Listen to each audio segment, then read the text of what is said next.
to funding the American Energy Institute, Jason was elected 4 times to the Texas House of Representatives, serving Hays and Blanco counties in the Texas Hill Country. Jason is a graduate of Stephen F. Austin State University. He lives in Hays County, Texas, with his wife, Texas State Representative Carrie Isaac, and their 2 sons. Sorry. If you would, please welcome to the stage Jason Isaac. That fold got me. Thank you very much. I'll get this in here. Thank you. All right. Well, good afternoon. I'm Jason Isaac, and I live a high-carbon lifestyle. And I think the rest of the world should too. It's truly where you have economic prosperity and environmental leadership. Those 2 things go hand in hand. It was when I used those words to introduce myself, one of my many congressional testimonies, that it was Jamie Raskin, a Democrat from Maryland, who wagged his finger at me and called me a carbon king. And I was like, I love that. And I was sitting there at this hearing for 4 hours, Ways and Means, and I'm taking notes.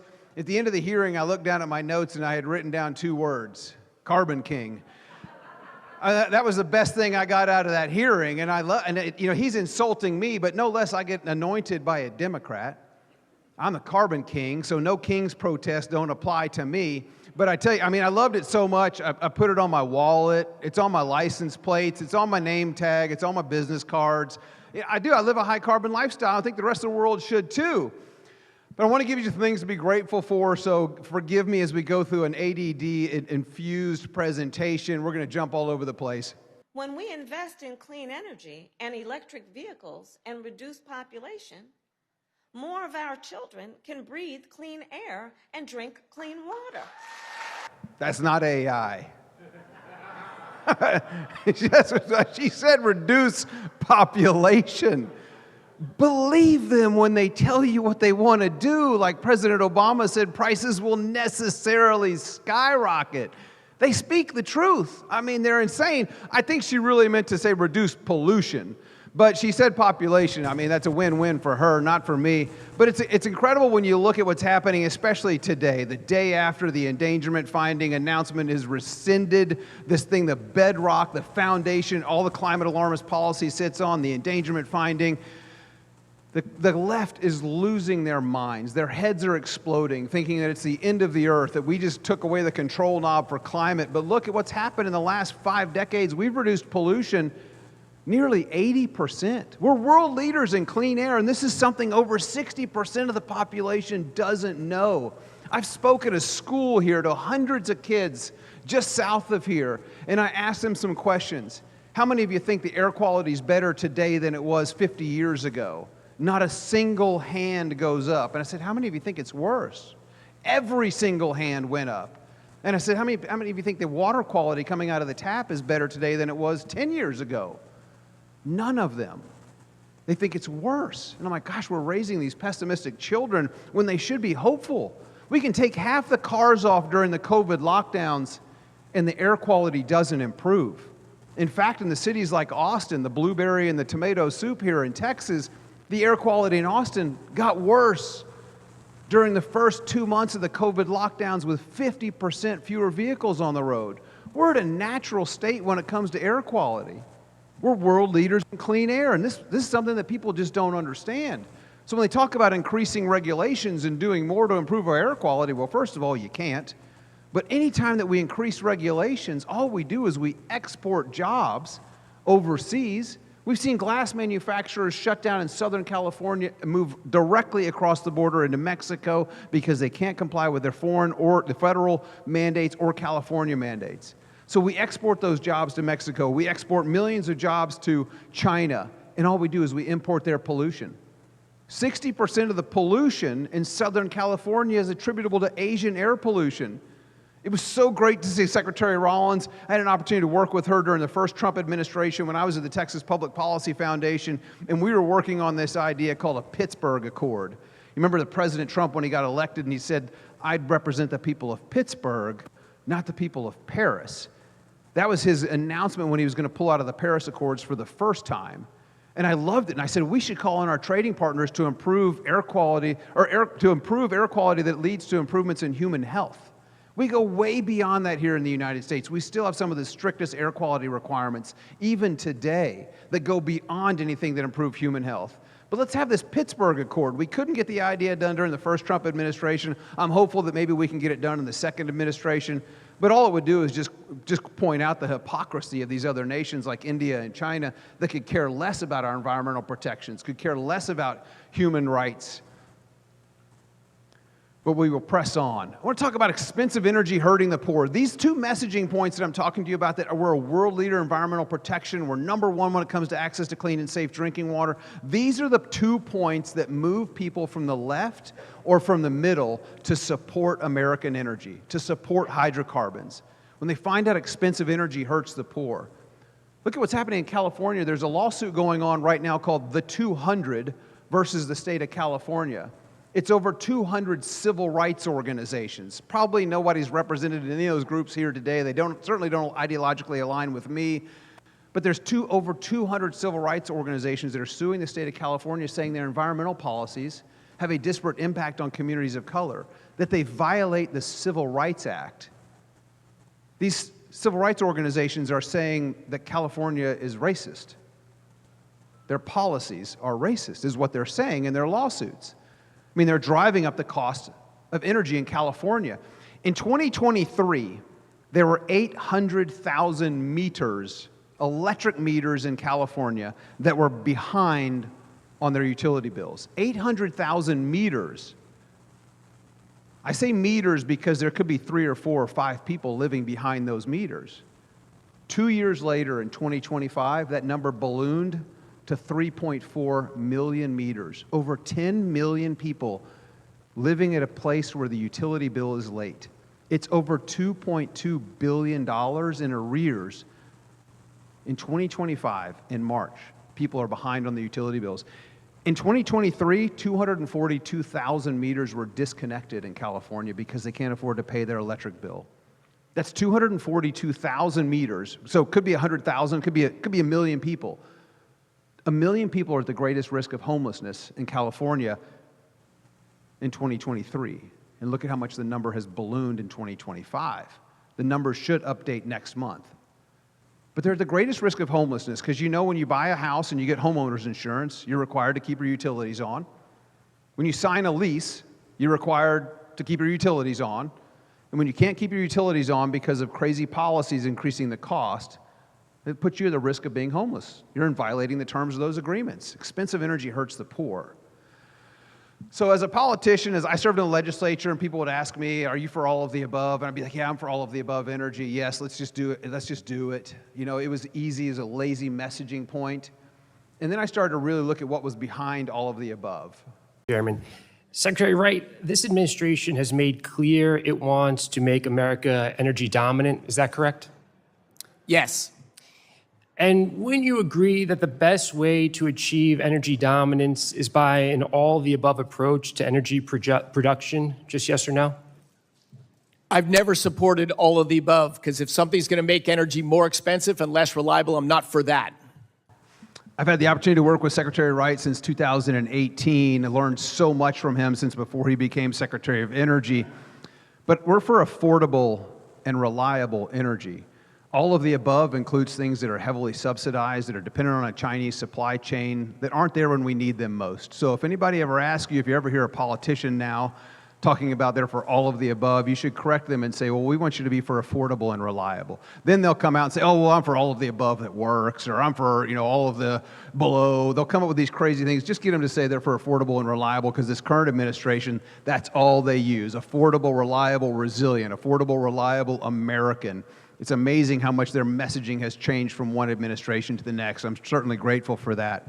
But look at what's in the all of the above category here. It's all of the above need the subsidies. Solar for a megawatt hour of electricity generated needs $65 in subsidies. That's money from our pockets. They take our money from us. Electricity should be selling for $5 a megawatt hour. By the time it gets to our meter, it should be 5 cents. So $5 is what we should be paying for electricity. Instead, solar needs $65. Wind, almost $20 a megawatt hour. This is research done by the Texas Public Policy Foundation, and I have people in the oil and gas industry get really mad at me because they tell me they've never received a subsidy at all. This is including business deductions, those standard deductions. We wanted to be able to compare apples to apples with some of these numbers to give you the most unbiased information that's out there. This is something that I love. This is research that we released about a year and a half ago that I've heard Caroline Levitt and several others within the administration quote information from this research just in the last 2 days. Because of the rescission of the endangerment finding as it applies to mobile sources, that's the first step. It was the first policy that was implemented in 2009. That's why they're starting with mobile sources. Hopefully they'll get to stationary sources very soon. That means oil and gas operations. That means electric generation. That means maybe we'll start to build some more coal. But you look at the subsidies that were going to electric vehicles. Those subsidies were based on this foundation that CO2 is harmful to life on Earth and the environment, but couldn't be further from the truth. I loved it that Secretary Rollins held this bumper sticker I gave her up. Carbon is life. I'm a carbon-based life form. If you come after my high carbon lifestyle, I feel like you're threatening my life. And if you want some of these bumper stickers, or they're even better, computer stickers, I've got some, and Molly Vogt at our C4, American Energy Works, is up here, and she has some as well. We'd love to give you those. But look at the cost of EVs that you and I were paying. Nearly $95,000 in direct subsidies were paid for by taxpayers, ratepayers, and purchasers of internal combustion engines. You and I were subsidizing wealthy individuals to buy fancy electric golf carts so they could virtue signal to their friends that they have clean vehicles. Not exactly. $46,000 of those subsidies was the corporate average fuel economy. In 2023, if you bought a new gas or diesel vehicle, that meant that you paid $2,200 more for that vehicle so you could pay for these corporate average fuel economy credits, which they were buying from Tesla. It was over $2 billion in revenue from Tesla. I think when they made some announcements in the administration that they were going to rescind the endangerment finding is when Elon and President Trump started having some issues. It might be related to his bottom line. They'd barely break even if it wasn't for the sale of those tax credits. And then you've got some other EPA greenhouse gas emission mandates. That means $2,400 for every vehicle sold in 2023 cost more to subsidize EVs. Every gas or diesel vehicle had an additional $2,400 baked into the price to cover a useless, illegal regulation called the endangerment finding. So I couldn't be happier to see that go away. It's going to be more affordable. But look at who was making the EVs. It wasn't these automobile manufacturers in Detroit. 40,000 kids mining cobalt in the Congo is what UNICEF reports. And they say kids, they mean between the ages of 4 and 13. These are some pictures from a book called Cobalt Red by Siddharth Kara. You see some young kids here covered in a yellow sulfuric acid dust used in the refining process between cobalt and lithium. This is a really hard picture to see, but this is a girl holding a baby, putting her baby in a cardboard box so she can go back to work. They call this artisanal mining. It sounds fancy, like a wine and cheese shop. It's because they're using their hands. It's appalling. 76% of the mines in the Congo are owned by the Chinese Communist Party. Yet we were subsidizing this existence in this essentially modern-day slavery of kids between the ages of 4 and 13 years old. Meanwhile, electricity prices here in the United States are necessarily skyrocketing, as President Obama told us was going to happen, because we have expanded our baseload generation, or we've decreased our baseload generation, but we've expanded the things that don't work that are extremely expensive: wind, solar, and batteries. And we've displaced coal significantly. I've already told you we're world leaders in pollution control technology. I've testified numerous times and said of all the technology the Chinese steal from us, it'd be nice if they would utilize our pollution control technology.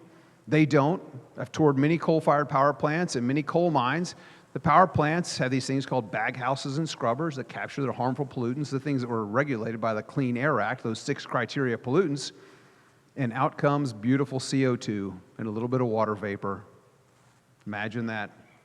But our prices have gone up significantly, but China continues to build more coal.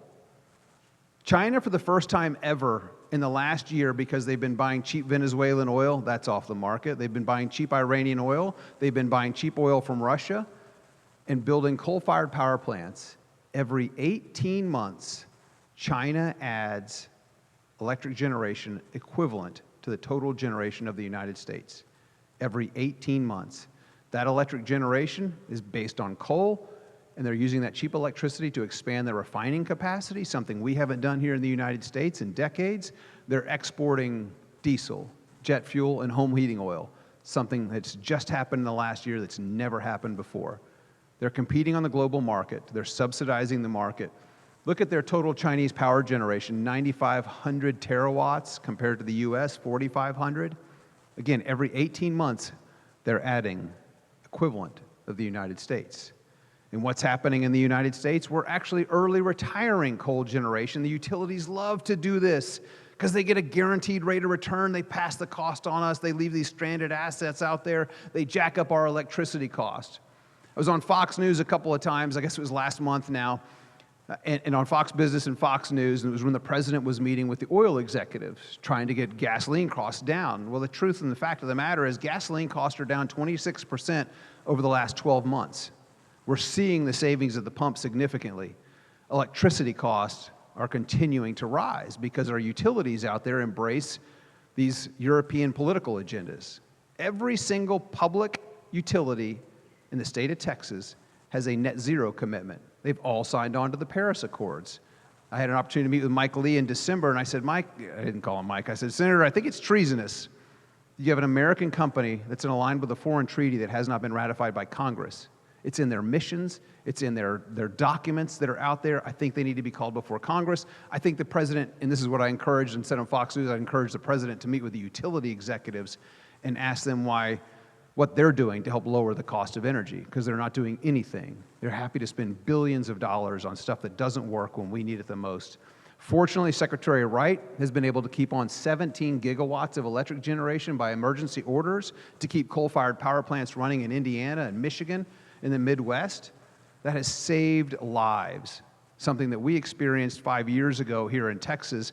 5 years ago, almost to the day and almost to the hour, we began 4 or 5 days of freezing temperatures and blackouts in this state. And what happened during that time? Electric generation was the renewable lobby would brag, oh, we provide 24% of the Texas electric generation. Well, during Winter Storm Uri, it fell down to 8.3%. And at one point, it was just generating 1.5% of our total electric generation. Look at what happened during the week of Winter Storm Uri. The generation from natural gas increased 450%. Well, unfortunately, what happened at 11:55 p.m., our demand started to spike. And then ERCOT, I'd use the analogy that ERCOT, the Electric Reliability Council of Texas, the people that manage our grid, fell asleep at the wheel. They woke up, they saw a deer, they swerved to hit the deer, and they swerved to miss the deer, and they took out the power pole. And why I say it like this, because this is what happened. They woke up, they realized that power plants were tripping offline because demand was exceeding supply. So they began doing rolling outages, and they rolled the Permian. They told Oncor to shut the power off in the Permian because they had to force demand lower to keep additional power plants from tripping offline. So Oncor flipped the switch, and out goes the Permian, where we're getting our gas from. Gas supply goes from 18.4 billion cubic feet to 4 billion cubic feet in the flip of a switch. And gas prices skyrocketed. And yet natural gas was still able to increase its electric production 450%. Granted, ratepayers paid through the nose for it, not only in Texas, but all up and down the middle United States, because the spot price for gas went, again, through the roof. Coal increased its electric generation 47%. The unreliables lived up to they met their expectations. That's what the left said, that's what the media said. Wind and solar performed as expected. It meant they didn't perform at all. They should have been fired. And so what's happened in the 5 years since Winter Storm Uri? You look at the generation, I had to put this into a tweet, so forgive me if I'm just showing you a screenshot of one of my tweets. But we have added wind, 8.6 gigawatts, solar, 29 gigawatts. Batteries, 15.4 gigawatts of electric generation. Coal, and I need to correct this, it's down a gigawatt. We've lost a gigawatt. Our peak demand in Texas is about 75, 80 gigawatts peak time. We've added 3 gigawatts of natural gas.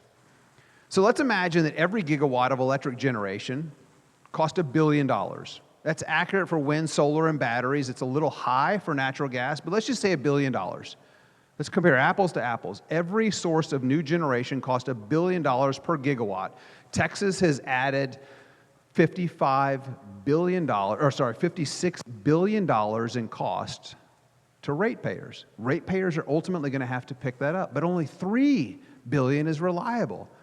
If Texas had instead added, if our market was designed properly, we would have added probably 12 gigawatts, 15 gigawatts of natural gas, and that's it.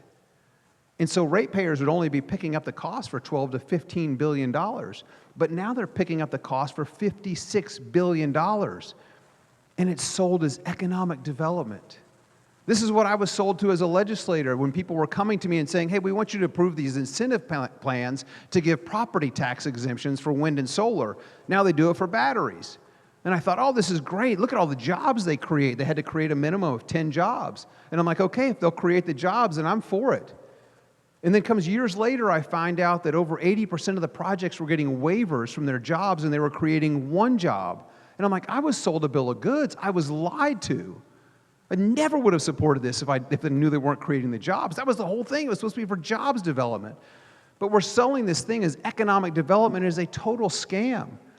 And the people that live in the state of Texas, and this is all over the nation, we're paying the cost. Look at what happened just last week, over the last 2 weeks, with Winter Storm Fern. I mean, 10% of the power was unreliable generation. Back to batteries. Those batteries we spent $15 billion on, they last for 2 hours. The left and the climate alarmists say, oh, batteries are the solution. We'll be able to store all the wind and solar. Fern hasn't lasted 2 hours. Winter Storm Uri didn't last 2 hours. Storms are measured in days or weeks, not in hours. And the last thing we want is these batteries with foreign technology in them. They're coming from China. Look at the one that was on Camp Lejeune. A battery energy storage project on a U.S. base was shut down because it was found to have Chinese technology in it, communication technology that the military didn't know about it. They shut it down. It was restarted from China. This is on a military installation. It's incredible. Absolutely mind-boggling. Oh, but I have this idea. I want to bring the left and the right together. I tried to be very persuasive when I was in the legislature. I didn't have to compromise. I just convinced people of good things and got them over to our side. And so I've been trying to get AOC and Ted Cruz on the border. We're going to build the Green New Wall. We're going to get border security and the Green New Deal all at the same time. This 1,954-mile panel, long border of solar panels would secure our border and provide 10% of our nation's electricity when the sun's shining. I mean, can't you just see AOC and Ted Cruz just hugging it out and high-fiving and celebrating? I mean, and no one would cross it, because to get to 10% of our nation's electric generation, that wall would be a mile wide. 1,954 miles long, 1 mile wide. It's not very good. That's not very smart. That's not dense energy. Look at the land requirements. The left says they care about habitat and loss of habitat. And the greatest threat to endangered species is loss of habitat. But yet they're willing to destroy the earth to so-called save the planet. Look at the land requirements: nuclear, coal, natural gas. This includes the production, exploration, mining, transportation, distribution. Look at the land requirements for solar and wind. Massive amounts higher. To get unreliable electric generation that's built out in the middle of nowhere, and it's built out in the middle of nowhere because you and I pick up the cost to transmit that electricity to where the centers are, where it's needed. That's something that needs to change. Here's one of the energy corridors that's still in existence, that's based on a needs study from the Biden administration for 2023 that I have been hounding the Department of Energy about every single week to rescind the needs study that validates this. Appreciate Margaret for the education and information on this. 8,211 landowners lie in this energy corridor in New Mexico alone. Something that I've been fighting from the oil and gas and coal space and forestry as well is access to capital and denial of insurance products.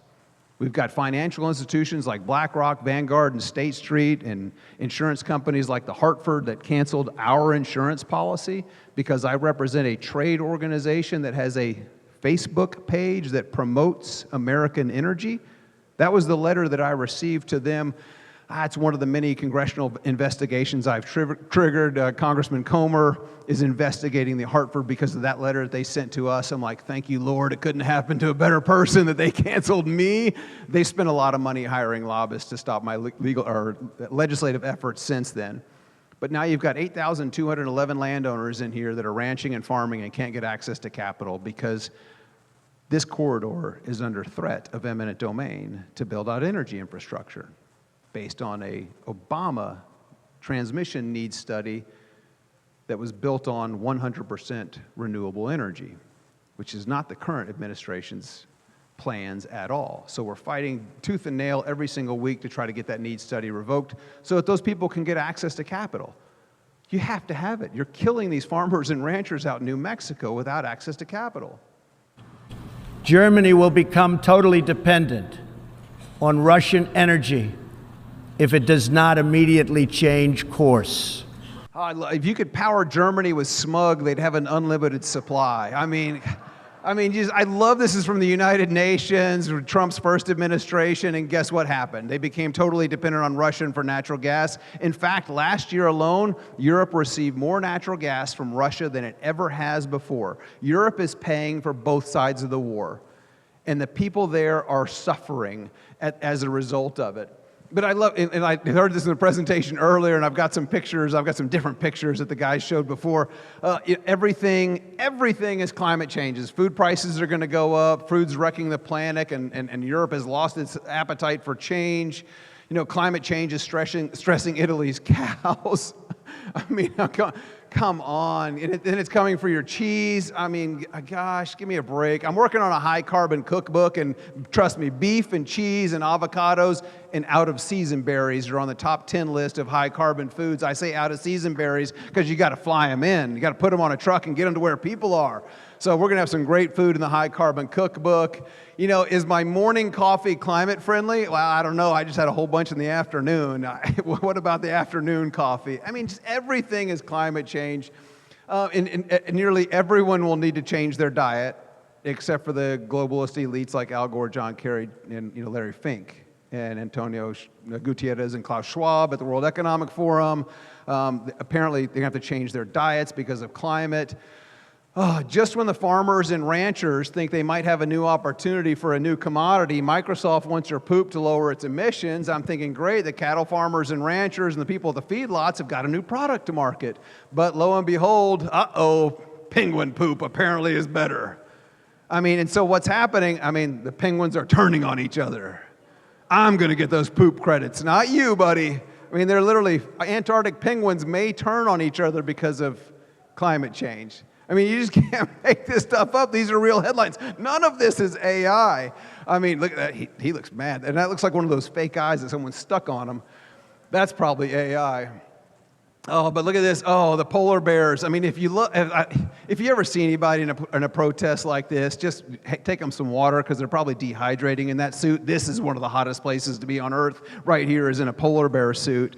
You know, but if this is the barometric measurement of climate change, fly the banner, mission accomplished, because in the 70s and the 60s, there were fewer than 10,000 polar bears, and today there's only 40,000. It's just catastrophic. It's catastrophic.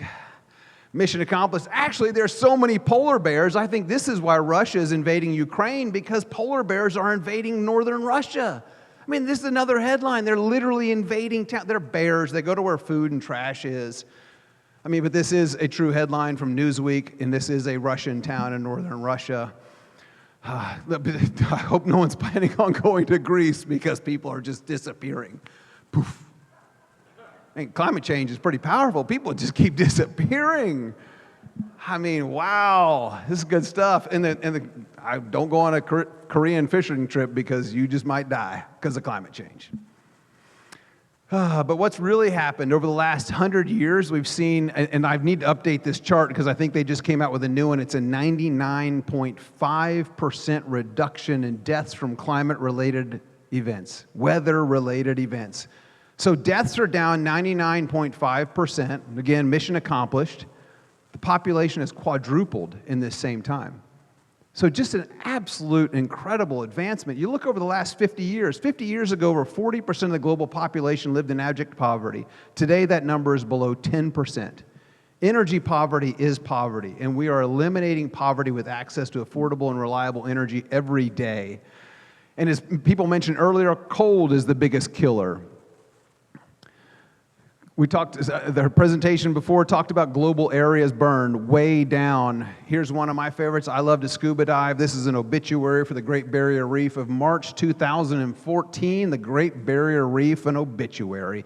It's dying unless emissions are radically reduced. Well, emissions weren't radically reduced. We pulled people out of poverty, and with that, emissions go up, and guess what happened?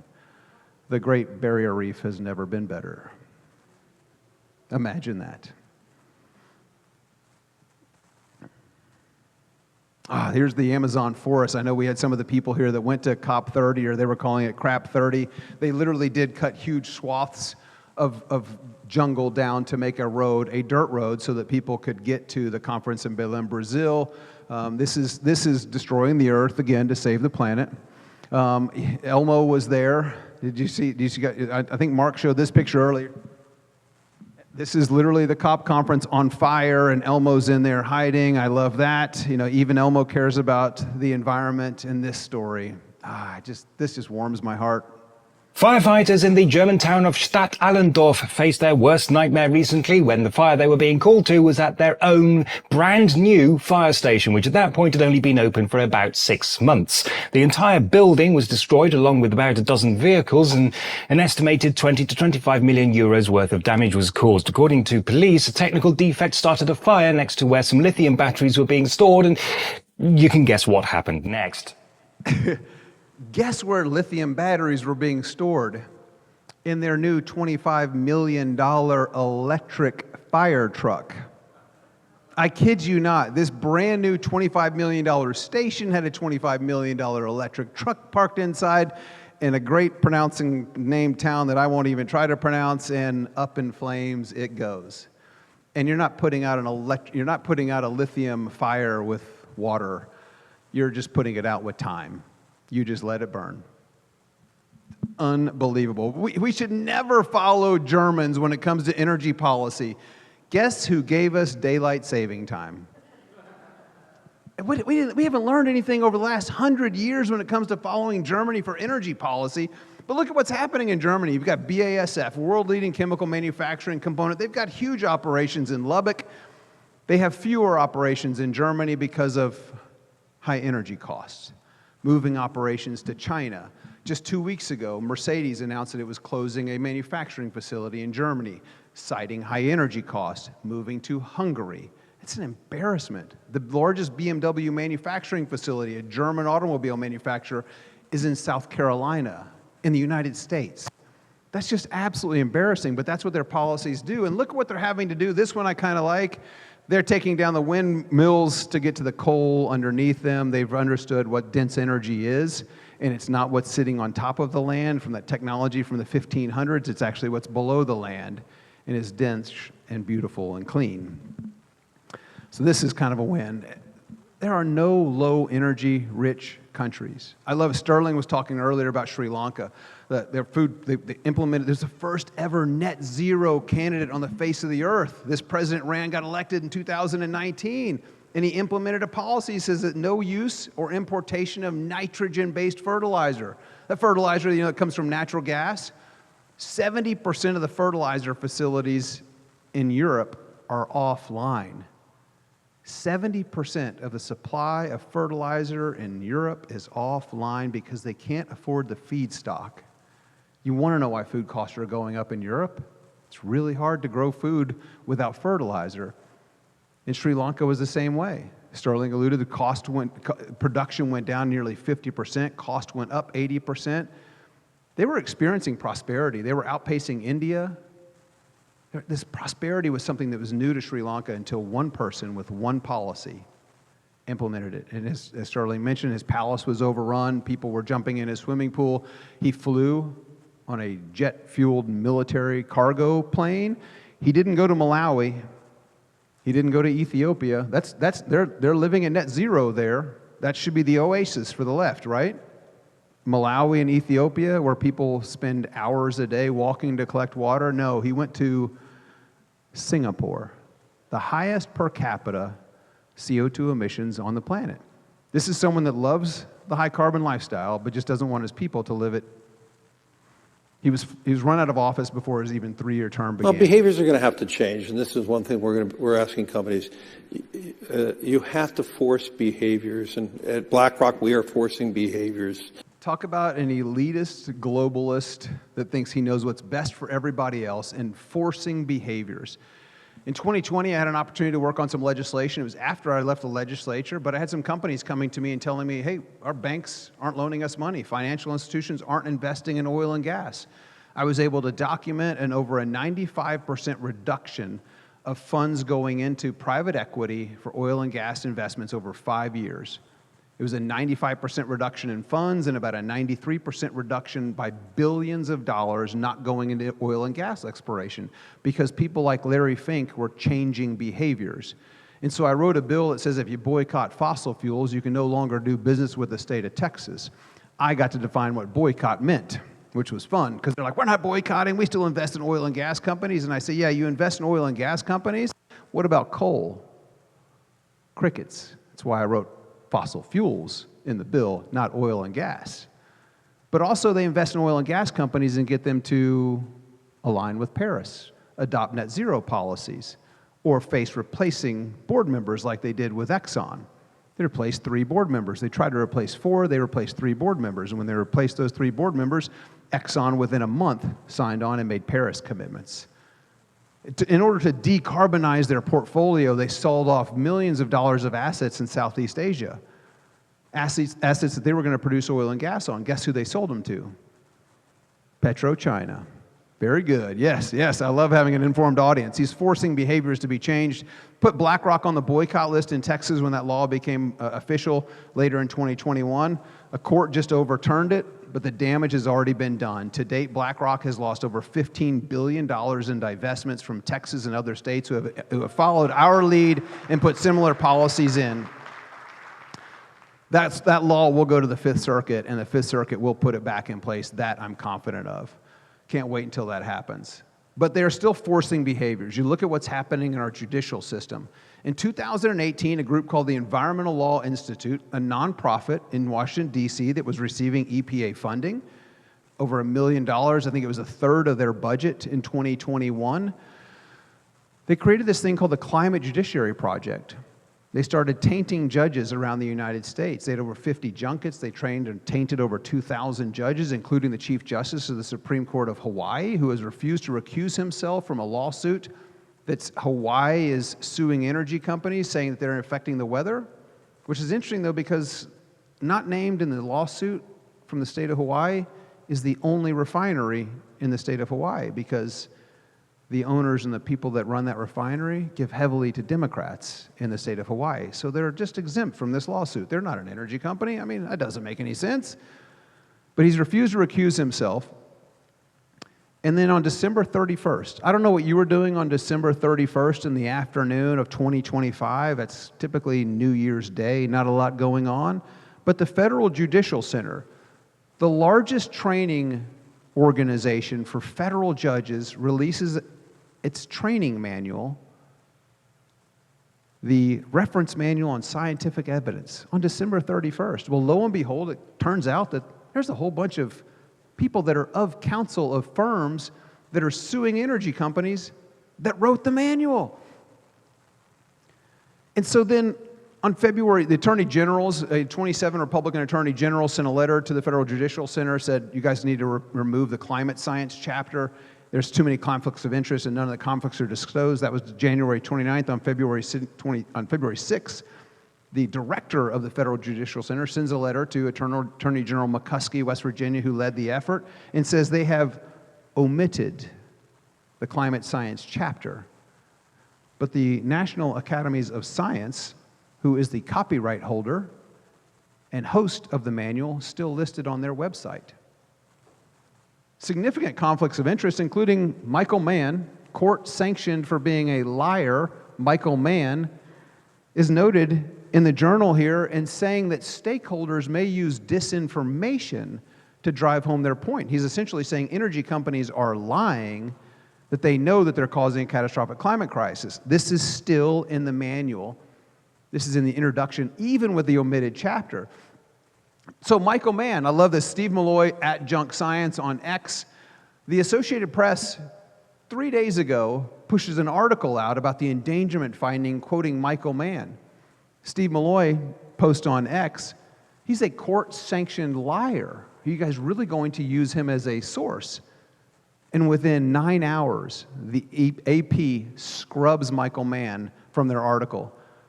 Then the next day, actually this was yesterday, Michael Mann posts on social media that he's going to be on CNN talking about the endangerment findings. Steve Malloy goes after CNN, and Michael Mann, again, they cancel his appearance on CNN. So CNN and the Associated Press won't have someone named Michael Mann who's been sanctioned by the courts as a liar for misleading a jury with false information, but he's good enough for our federal judicial center that you and I fund with our tax dollars. It's incredible. Our aim is to permanently remove carbon from the atmosphere. We're all dead. We're all dead. It's nice knowing you. This is Lisa Jackson. Lisa Jackson is the one who signed the endangerment finding, was the administrator of the EPA for President Obama in 2009. She doesn't understand that if you permanently remove carbon from the atmosphere, again, we're all carbon-based life forms, we're all dead. This is from an Apple commercial that I think appeared during a Super Bowl a few years ago. Are you kidding me? This is who is making policies, and I'm glad this guy's making policies. Maybe I'm not being clear. If we spent $50 trillion to become carbon neutral by 2050 in the United States of America, how much is that going to reduce world temperatures? This is a global problem, so we need to reduce our emissions, and we need to do everything we can. How much, if we do our part, is it going to reduce world temperatures? So we're 13% of global emissions. You don't know, do you? You don't know, do you? You can do the math. We need to. You don't know, do you, Mr. Secretary? I've watched this and I think of the lectures that I got from my father when I was growing up, and it was like, yep, there it is. You don't know, do you? And I'm like, you got me. I do. If you ever notice in my testimony, I'll usually have one of these sitting in front of me during my testimony, and I'll be drinking it. It's ironic. This is Perrier from Paris. It's really hard to find Topo Chico in Washington, D.C., which is my preference. You know, I was growing up told don't drink the water from Mexico. Now we import it and carbonize, put carbonation in it. But this is higher concentrations of CO2 than what's in the atmosphere that I'm ingesting, and I assure you I'm not going to spontaneously combust. But I know some people on the left wish I would. It's just not going to happen. I mean, and now you've got research that are coming out and saying paleoclimatologists believe that CO2 does not impact the atmosphere, does not impact temperature. So it's not the control knob. There's no relation whatsoever. And I love getting in debates with climate alarmists that want to talk about CO2 emissions. And I ask them, well, what about water vapor? And they're like, what do you mean? And I'm like, well, it's 6 times more prevalent in the atmosphere, and it's more of a heat-trapping gas, right? And they're like, yeah. And I'm like, well, do you want to go net zero H2O? And they're like, what? And that's right when they've lost the debate. And I'm just so grateful we have an administration that understands this, because this is really the big thing, that you are the carbon they want to reduce. It's about controlling us, not controlling the atmosphere. And then last thing, I want to end with a couple of policy recommendations or calls to action, if we can. I've got 6 up here. The Pension Protection Act, which you shouldn't have to tell your pension funds to work or you manage your pension with fiduciary responsibility, first and foremost, not political agendas. But we actually have to, because there are some idiots that focus on political agendas. What's the board look like? What's it make up? They don't care about returns. They need to be focused on returns. The Farmer Protection Act. This is prohibiting banks and insurance companies from going after farmers and ranchers and denying access to capital unless they bend the knee to ESG, this environmental, social, and governance scoring that I call everyone's suffering guaranteed. And then banning compliance with California and EU regulations. Right now, California on the books, EU on the books, have policies that require American companies, if you do any business in the EU or any business in California, you have to report your scope 1, 2, and 3 emissions. Even the Biden administration said it's impossible to calculate scope 3 emissions. So states need to step up and ban companies from doing that. You'll create a cause of action. It'll go to the Supreme Court. We will win, but we need to have a bold state step up and do this and do it quick. Grid reliability. If you want to connect to the grid, you've got to be able to meet reliability standards, put electricity on the grid when we need it, not when the weather cooperates. If you do this one, and then generators pay for transmission, you make the generators pay for transmission. Right now, the costs are socialized amongst ratepayers. 30% of our utility bills in Texas right now are paying transmission to bring unreliable generation from the middle of nowhere where the land is cheap to get it to where the demand is. There will be no 765 lines if generators pay for transmission, because they will build generation where the consumers are. And then judicial oversight. We've got to know what judicial training that our judges are going through. There needs to be some transparency on this. So thank you so much for the opportunity to be here. I appreciate it, and God bless you. Jason, great job. We appreciate that. We have time for 2 questions. Who's got a question? Anybody got a question? Jason is the smartest guy I know and wears the best boots ever. We got 1 question over here. Sure appreciate the information, Jason. Thank you so much. You're a class act. I'll say my wife has the best boots ever. Jason, less a question than to point out, you said batteries only work for 2 hours, only provide 2 hours. During the last freeze that we had just a couple weeks ago, at a critical time when power supplies were going down, they were drawing power from the grid. That's right. Yeah, and that's something great to point out, Sterling. When your solar panels aren't working or your windmills aren't working, the wind specifically is drawing electricity off the grid. It's the same thing with batteries. They're like our Secretary of Energy calls them a parasite on the grid, and that's exactly what they are. All right. Any other questions for Jason? Y'all keep living the high carbon lifestyle. Thanks you so much. Appreciate it.